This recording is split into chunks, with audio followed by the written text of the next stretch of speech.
வணக்கம் மக்களே, இன்றைக்கி நம்ம எங்கே வந்திருக்கோம்னு பார்த்தீங்கன்னா மதுரை அழகர் கோயில். இது அழகர் கோயில் கோட்டை வாசல். அப்படியே கோட்டை வாசலில் உள்ளே போனால் அது அப்படியே கோபுரம்.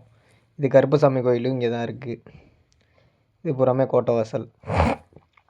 அழகாக அருள் கொண்டு உப்பான அழகனை பார்க்குறதுக்கு முன்னாடி அந்த கோபுரத்தை பார்த்த உடனே அப்படியே நம்ம போனோடனே இது கோட்டை கருப்பு. இது 18ஆம் படி கருப்பை தான் அந்த முன்னாடி வீடியோவிலே பார்த்துருப்போம்.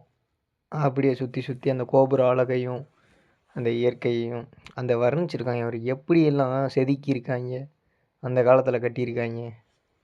அத்தாடி அத்தா, அந்த நாமம் தனியாக சூப்பராக இருக்குது. அப்படியே சுற்றி மக்கள் கூட்டங்கள் அப்படியே எல்லாத்தையும் பார்த்துட்டு நம்ம ஃபேமிலியும் அப்படியே சேர்ந்து எடுத்துகிட்டு அப்படியே சின்ன வீடியோவாக எடுத்து கிளிப் எடுத்துக்கிட்டே இருந்தேன். அப்படியே இங்கே திரும்பி பார்க்கும்போது குளம் சூப்பராக இருக்குது மக்களே. ஆனால் என்ன, கொஞ்சம் குளத்தை மட்டும் தூய்மையாக வச்சுருந்தாங்கன்னா சூப்பராக இருந்திருக்கும். பாஸ் ஆன் ஓவரு அது அந்த நிர்வாகம் கொஞ்சம் ஏதாவது முடிவு பண்ணாங்கன்னா சூப்பராக இருக்கும், நல்லாயிருக்கும். அப்படியே அந்த குளத்துக்கரை கரெக்டாக இது ஃபோட்டோ ஷூட் எடுக்கலாம், சூப்பராக இருக்கும். ஃபோட்டோ ஷூட்டோட ஸ்பாட்டெல்லாம் பின்னாடி ஒன்று அப்படியே வீடியோவில் ஆட் பண்ணுறேன் பாருங்கள். லாஸ்ட்டாக வந்து ஃபோட்டோ ஷூட் எப்படி எல்லாம் எடுக்கலாம், எங்கனங்கன்னு அழகர் கோயிலில் எடுத்தால் நல்லாயிருக்குன்னு காட்டுறேன். கோபுரம் அதை பார்க்க அழகு, அந்த அரச மரம் வேறு தடி கண் கோடியாக இருக்கும் மக்களே. இது வந்து 18ஆம் படி கருப்பு. அதுக்கு மேலே அந்த கோபுர தலைவாசல். நீங்கள் உங்களுக்கு தெரியும், அழகர் கோயில் போனீங்கனாலே உங்களுக்கு தெரியும், நல்லாயிருக்கும் ஒரு லுக்காக. அப்படி பார்த்தீங்கன்னா வச்சுக்கோங்களேன், இதே கோபுரம் பேக் சைடு இப்படி இதே மாதிரியே பின்னாடியே இருக்கும். அது வந்து கோயிலுக்குள்ளே இருந்து பார்க்கும்போது உரியடி மண்டபத்துக்கு ஆப்போசிட்டில். இப்போ வந்து கருப்பசாமியை தாண்டிட்டு பெரிய வச்சான் வாயில் வழியாக உள்ளே போகணும். உள்ளே போனால் அழகர் மலையான்னு இருப்பார். யாழிலாம் ஒவ்வொரு சிலையை ஒவ்வொன்றும் எப்படிலாம் அந்த காலத்தில் வாழ்ந்துருக்கு. இதெல்லாம் வாழ்ந்துருக்கு மக்களே. அதை தத்துரூமாக வந்து பூராத்தையும் செதுக்கியிருக்காங்க. ஆனால் சிலைகள் கொஞ்சம் டேமேஜ் இருக்குது, பட் இருந்தாலும் இந்த யாழிலாம் பார்க்க தாடியாத்தான் பிரமிப்பாகவும் மகிழ்ச்சியாகவும் இருக்குது. ஆனால் இந்த மாதிரி சிலைகள்லாம் அந்த காலத்தில் இருந்திருக்கு, இப்பயும் செதுக்கியிருக்காங்கன்றது நம்ம அழகர் மலையில் மட்டும்தான் இருக்குது சிறப்பு. அத்தாடியாத்தா, இதில் அழகர் மலைக்கு என்னென்ன சிறப்பு இருக்குவார். கீழே பார்த்தீங்கன்னா கோட்டை 18ஆம் படி கருப்பு, மேலே ராக்காயி, பழமுதிரி சோள முருகன்.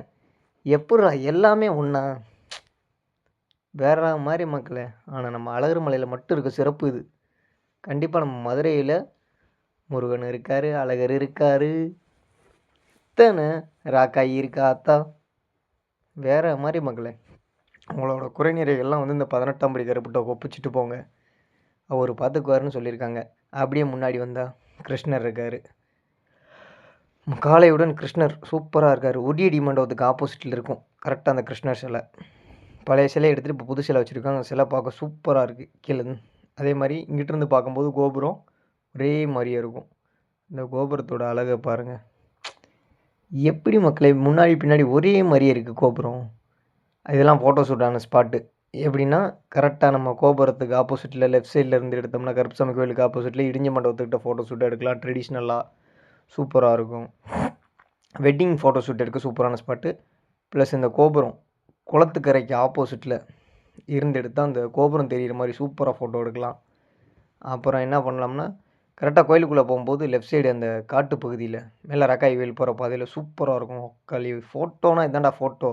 அந்த சின்ன குளத்துக்கரையில் வேறு மாதிரி எடுக்கலாம். ஃபோட்டோ எடுக்கணும், ஃபோட்டோ ஷூட் பண்ணி ஆகணும் மக்களே அப்படின்னா வெட்டிங் ஆல்பம் கூட இங்கே ஷூட் பண்ணலாம், சூப்பராக இருக்கும். வேறு மாதிரி அப்படியே மேலே ஜாலியாக ராக்காய் கோயில் தீர்த்தக்கேணி போகிறது. அழகர் மலைனா தீர்த்தக்கேணி, அப்படியே பூங்கா ஃபுல்லாமே ஜாலியாக இருக்கும். வாங்க வந்து பார்த்தா தானே தெரியும், அங்கேயே உட்காந்து சொல்லலாம், நல்லாயிருக்கும். மேலே ஒரு நாள் வந்து பாருங்கள். இதுக்குன்னு நம்ம தனியாலாம் டைம் ஒதுக்க முடியாது மக்களே. ஆனால் வந்தோம்னா வச்சுக்க விட்டுட்டு போக மனசு இருக்காது மக்களே. அப்படியே குரங்கு காட்டு மாடெலாம் மேலே இருந்துச்சு, சூப்பராக இருக்கும். ஆனால் பஸ்ஸு மேலே அடிக்கடி போகும் மேலே தீர்த்தக்கேணிக்கு. உங்களால் பைக்கில் தான் வந்து போக முடியலன்னா பஸ்ஸில் போகலாம். அடுத்தது எந்த கோயிலுக்கு போகலான்னு கமெண்ட் பண்ணுங்கள்.